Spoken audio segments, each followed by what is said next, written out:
একদিন এক কৃষক তার মাঠে মাটি খুঁড়ছিল। তার পাশে একটা টিয়া পাখি বসে সব দেখছিল। টিয়া পাখিটা খুব কথা বলতে ভালোবাসত। সে হঠাৎ বলল, এই কৃষক কাকা, তোমার কাজ দেখলে তো ঘুম পেয়ে যায়। কৃষক হেসে বলল, তুমি তো বড় মজার পাখি, এসো একটু সাহায্য করো দেখি। ঠিক তখনই কৃষকের কোদালের নিচে টক শব্দ হলো।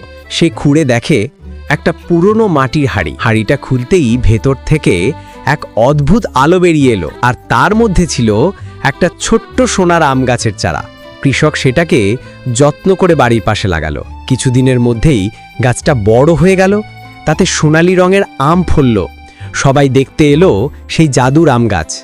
কিন্তু টিয়া পাখিটা ভাবল, আমি তো কৃষককে ঠাট্টা করেছিলাম, এখন আমগুলো ও পাবে কেন? সেই রাতে টিয়া পাখি গিয়ে গাছের ডাল কামড়ে আগুন ধরিয়ে দিল।